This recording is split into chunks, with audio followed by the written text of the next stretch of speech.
Super Rugby round 8, the Saturday games, of which there were 4.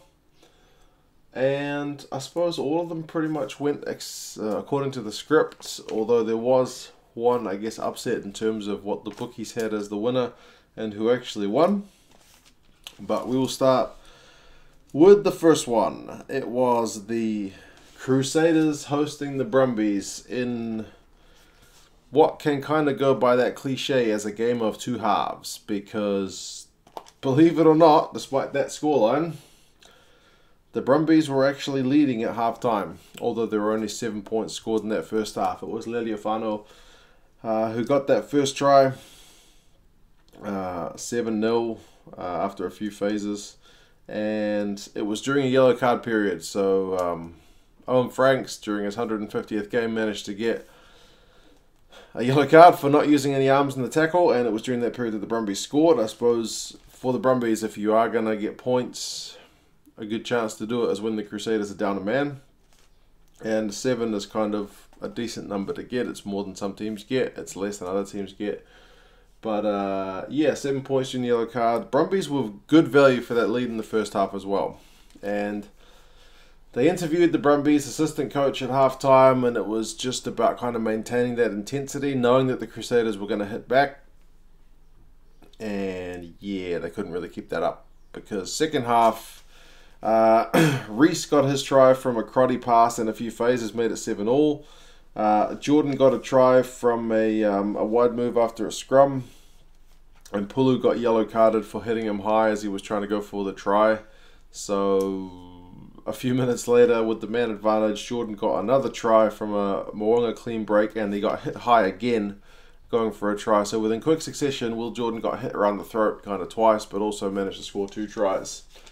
So yep, the Crusaders went out into the lead, 19 points to 7. And then I had to leave to go to the Blues game, so I didn't see the rest of it live, but then I heard it on the radio and watched the highlights subsequently. But the following try scorers were Taufua, and Reese got another one for the Crusaders, so it was another yellow card, so that made it 33-7. Kurandrani got one late for the Brumbies as kind of a consolation, but then Cameron kicked a penalty right near the end. So yeah, 36-14 is the way it finished. It was a pretty hectic first half. Brumbies had lots of possession and territory. I mean, when I'm talking about a game of two halves, first half, possession, Brumbies 59, Crusaders 41. Territory, Brumbies 64, Crusaders 36. Flick that around to the second half, possession, Brumbies 36, Crusaders 64. Territory, Brumbies 28, Crusaders 72. So it's just like a tilted pitch, man. Whatever was happening in that second half, it was all about the Crusaders. To be fair, I thought the Brumbies could have got better value for their first half possession, but some of the things were kind of letting them down. I thought Joe Powell at times was throwing the ball kind of low. Like the guys were having to catch it around their knees or just like their thighs, which is not ideal. So sometimes they were a bit awkward when going for the ball, but they definitely weren't going for threes, which was kind of good value, because a lot of commentators say it. I think Justin Marshall especially loves saying it, but you're not going to beat the Crusaders going in threes. So the Brumbies did have that mindset that they were going to go for it, but yeah, they just couldn't keep it up in the second half. And I didn't check the odds, how they'd shifted, but I'm sure the Crusaders were still favourites for that second half, because now I believe that is 23 games in a row they have won at home. They're not looking like getting beaten anytime soon, but you will say the fact that they were behind at half-time and were kind of the worst team in the first half shows that at least they're mortal, and it does give the rest of us a bit of hope that maybe one day they'll have an off day like they did against the Waratahs. But I mean, you look at the end of the day, the Crusaders still had 92% tackling, which is more like a Six Nations test match than a Super Rugby match, so it shows you what they're all about, whereas the Brumbies were at 77%. I wish I'd looked up what they were at half time. I bet you it was a lot higher, but second half, well, the total was 77%. So yep, it's another win for the Crusaders. It's a bonus point. what can you say? It's kind of the expected result. They probably could have even done it by more, just seeing as the Brumbies didn't send all their best players. The Crusaders host the Highlanders next week, which will be a good game because they're pretty bitter rivals. And the Brumbies are back home to Australia to host the Lions. Brumbies have now lost a lot of games, so pressure is on. But they did it late last season and didn't quite make it, but who knows what they'll do. Next one, Blues Waratahs. As I said, I was at this one. Very, very even game. Decent crowd. Good atmosphere. It had been raining all day in Auckland, but it did fine up for this one, so it was dry by the time the game started. The Blues got off to a pretty flying start. Robinson, well, they got a penalty, and then Robinson got his try from a kind of two tackle bust and offload, made it 10-0. Caleb Clark got his try, 17-0. The Blues were sitting pretty, but then, and I was listening to the radio while I was at the game. Nathan Darede, who was one of the commentators on the game, said the first half was like kind of like a half of two halves, because the second half of the first half was all about the Waratahs. Folau got a try from a cross kick. I believe that makes him the record holder for Super Rugby try scorer, top Super Rugby try scorer with 60. He takes that away from Doug Howlett, which is interestingly enough a former Blues player, or for the most part a Blues player. So yeah, he's the number one man, and he was in good form this game as well. It was a really typical Folau try, the way he got that try. Made it 17-7. They got a try from Miller via a maul, made it 17-14 at halftime, so it was tight. Blues hit back in the second half from Faiane after a few phases. Then Newsom hit back through the right wing, so it was tit for tat, man. It wasn't any side really getting on top. Nonu, who had a pretty good game, went under the sticks, 29-21. Waratahs kicked the penalty. Akira Ioane had a try chalked off by the TMO for a knock-on, but they kicked the penalty, 32-24. Gordon from the blind side of a scrum, which was right under where I was. They got a try there, 32 points to 29. But yeah, that was how it finished. So there was not much between these sides at all. The fact that both sides were turning down 3 at times, like especially the Waratahs, they turned down 3 and then got 7 when it was 17-0. They turned down 3 when it was 17-7 and then blew the try, but then they got another one from the next maul. So yeah, they were, I guess, good value for their losing bonus point were the Waratahs. Yeah, the stats were pretty even. I had a look at the stats, run meters, possession, territory. All of that stuff was relatively even. Interestingly, it was the game where Rieko Ioane had been played again when people thought they might rest him. But it was kind of more about like Nonu in this game. I suppose he was kind of one of the stars for the Blues. And the Fords, of course. The Fords were doing a pretty good job. But they were under a lot of pressure with that Waratahs maul. They seemed to be getting a fair bit of pay for that. So yeah, man, that makes the Blues 4 wins in a row, and I'm not sure how to feel because I'm not used to that as a Blues fan nowadays. So I'm used to kind of feeling sorry for myself, but they didn't blow the Waratahs away, but they stayed with it enough to get a win. The Waratahs, with the Rebels in that following result, are struggling, I guess, at the moment to maintain that pressure.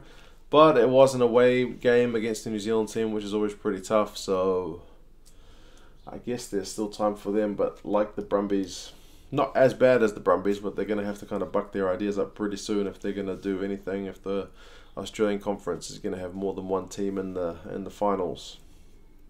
The Blues go to Hamilton to play the Chiefs next week. I'm actually going to go to that game. I'm going to head down to Hamilton for that Chiefs game, so that should be interesting. I've never been to that stadium in Hamilton, so I'll be sure to take plenty of pictures and put them on my Facebook.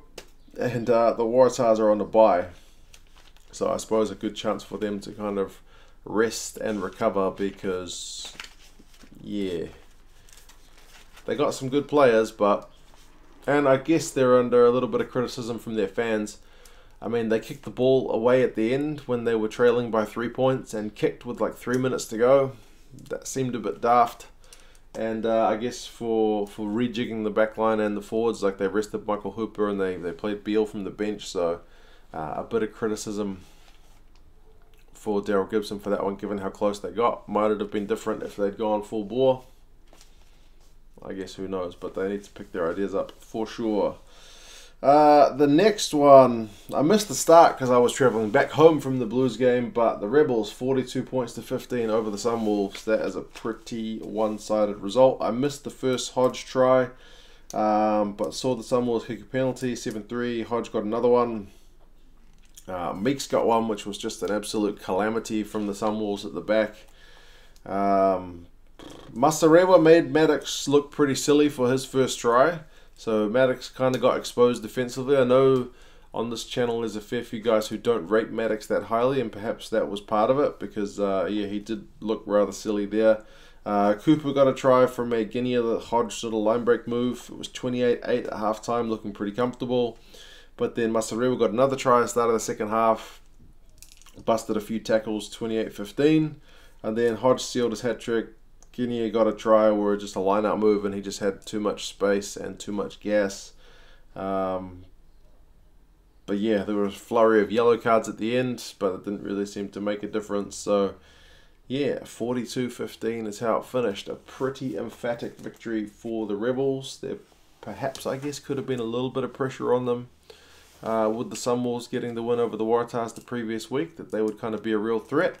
In response to that, Dave Wessels didn't make any, other than one change to his starting 15. And that consistency has definitely paid off because his team looked very sharp. The Sunwolves will be pretty disappointed. Certain areas of their game really went poorly, and the stats kind of reflect that. Tackling stat, like the Rebels are at 79, which is okay.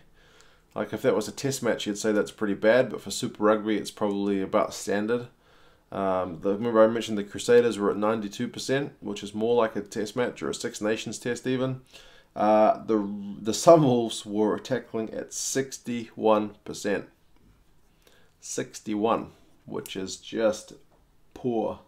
And that's kind of reminiscent of the Sunwolves of old, you know, when they were first established and before they were able to get into their rhythms and patterns and whatnot. So yeah, that's disappointing, really disappointing, because they should be better than that this season and they'll be feeling a bit let down.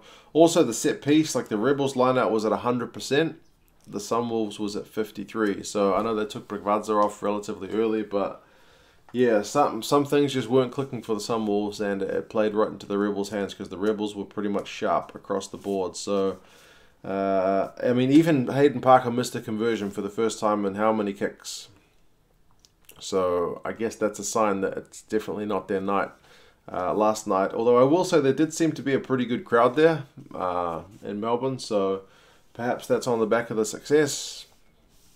Don't know if there were a few away fans there as well, but either way, it looked like a pretty good crowd, pretty good atmosphere, and the home fans especially got treated to a pretty good show. So they've got lots of talent, and they just need to push on for the whole season rather than going out to a big lead in the Australian Conference and then getting caught at the end, because that's what happened last year. So I can't imagine Dave Wessels will let his guys take their foot off the throat, but yeah, I guess we'll see.